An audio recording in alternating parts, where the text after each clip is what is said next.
नमस्कार, बहुत स्वागत है आप सभी का हमारे इस खास बुलेटिन में। मैं हूं आपके साथ मरियम अली। चलिए देश और दुनिया की तमाम बड़ी खबरें हैं उन पे एक नजर डाल लेते हैं। बुलेटिन की शुरुआत करते हैं अंतर्राष्ट्रीय खबर से। आपको बता दें कि रूस और यूक्रेन के बीच करीब 4 साल से युद्ध चल रहा है, जो रुकने का नाम नहीं ले रहा। और अब खबर ये आई है कि रूस ने यूक्रेन पर सबसे बड़ा हमला कर दिया है अभी तक का। जी हाँ, आपको बता दें कि यूक्रेन की राजधानी कीव और इसके साथ अन्य शहरों पर रूस की तरफ से हमला किया गया है, जिसमें करीब 1500 से ज्यादा ड्रोन का हमला है और साथ ही 100 से ज्यादा मिसाइलें दागी गईं। इन हमलों में कीव में 5 लोग और अन्य स्थानों पर 6 लोगों के मारे जाने की खबर है और दर्जनों लोग घायल भी बताए जा रहे हैं। वहीं एक सोशल मीडिया पोस्ट में यूक्रेन के राष्ट्रपति व्लादिमीर जेलेंस्की ने कहा कि हमले का समय जानबूझकर चुना गया था। उन्होंने कहा कि अमेरिकी राष्ट्रपति की चीन यात्रा के बीच रूस द्वारा यूक्रेन पर यह अब तक के सबसे बड़े हमलों में से एक था। वहीं सीमाओं के पास हमलों को देखते हुए पोलैंड ने एहतियात के तौर पर लड़ाकू विमान तैनात कर दिए। स्लोवाकिया ने भी सुरक्षा कारणों के मद्देनजर यूक्रेन से लगी कुछ सीमाओं को अस्थायी रूप से बंद कर दिया। इस बीच हंगरी ने हमलों की कड़ी निंदा करते हुए रूस के राजदूत को बुलाया। वहीं जेलेंस्की ने हंगरी के इस कदम की प्रशंसा की। मोल्दोवा ने कहा कि एक ड्रोन के रडार गायब होने से पहले वो लगभग 300 किलोमीटर उसके हवाई क्षेत्र में घुस गया था। उधर प्रधानमंत्री नरेंद्र मोदी आज से यानी कि 15 मई से 5 देशों की यात्रा के लिए रवाना होने वाले हैं।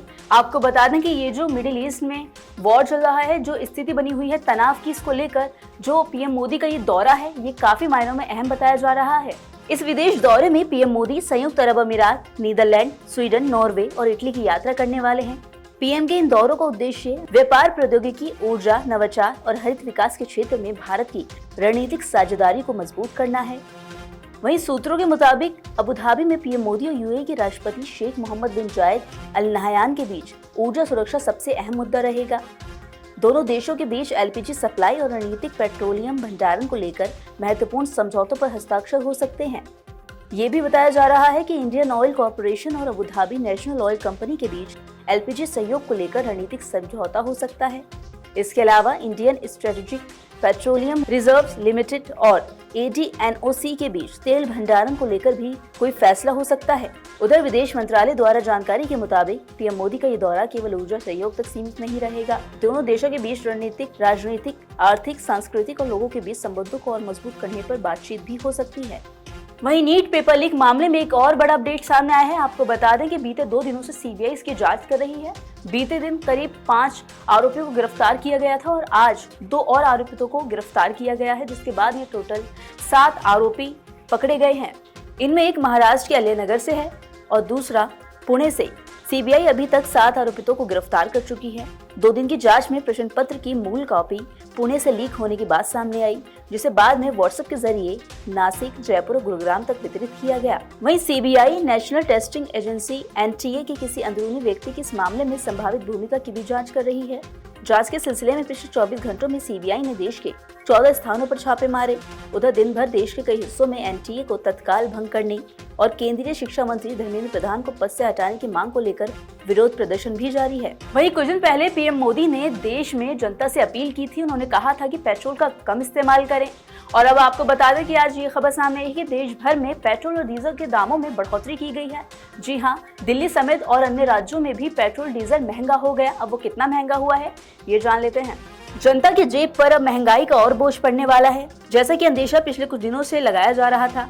वहीं आज सुबह दिल्ली NCR समेत देश भर में पेट्रोल और डीजल की कीमतों में बढ़ोतरी की खबर सामने आ गई। बता दें कि पेट्रोल के दाम प्रति लीटर 3 रुपए 14 पैसे की बढ़ोतरी की गई, जिससे अब ये बढ़कर 97 रुपए और 77 पैसे हो गया। इसी तरह डीजल 3 रुपए 11 पैसे बढ़ गया, जिसके बाद ये 90 रुपए 67 पैसे महंगा हो गया। इस संबंध में दिल्ली पेट्रोल डीलर्स एसोसिएशन के निवर्तमान अध्यक्ष ने बताया कि ये बढ़ोतरी तेल कंपनियों द्वारा अंतर्राष्ट्रीय बाजार में कच्चे तेल की कीमतों में उतार चढ़ाव और रुपए की कमजोरी के कारण हुआ। अब बात कर लेते हैं मौसम की। बीते कुछ दिनों से दिल्ली NCR में मिला जुला मौसम देखने को मिल रहा है। IMD का अलर्ट था कि बारिश होगी। हालांकि बीते दिन आंधी तूफान देखने को मिला बहुत ज्यादा, लेकिन बारिश नहीं हुई। अब ऐसे में आज के लिए भी IMD का अलर्ट है। ये कहा जा रहा है कि बारिश भी हो सकती है और साथ ही इस हफ्ते या अगले हफ्ते की बात करें तो तापमान करीब 40 डिग्री के आसपास बना रह सकता है। बीते दिन राष्ट्रीय राजधानी में आसमान में आंशिक रूप से बादल छाए रहे। वहीं तापमान की बात करें तो न्यूनतम तापमान 23.4 डिग्री रहा, अधिकतम तापमान 40.6 डिग्री के आसपास दर्ज हुआ। पिछले 24 घंटे में दिल्ली में दक्षिण पूर्वी हवाएं चली, जिसकी गति 15 से 20 किलोमीटर प्रति घंटे की रही। उधर राजधानी में अगले 3 दिनों के दौरान अधिकतम तापमान में 1 से 2 डिग्री सेल्सियस की गिरावट और उसके बाद 3 से 5 डिग्री सेल्सियस की बढ़ोतरी होने की संभावना है। मौसम विभाग के मुताबिक आज न्यूनतम तापमान 23 से 25 डिग्री के आसपास रहेगा, वहीं अधिकतम तापमान 40 से 42 डिग्री सेल्सियस के बीच रहने का अनुमान है। IMD का कहना है कि आज आसमान में आंशिक रूप से बादल छाए रहेंगे। सुबह के वक्त हल्की बारिश की भी संभावना है, जिसके साथ बिजली कड़कने और तेज हवाएं चलने की भी उम्मीद जताई गई।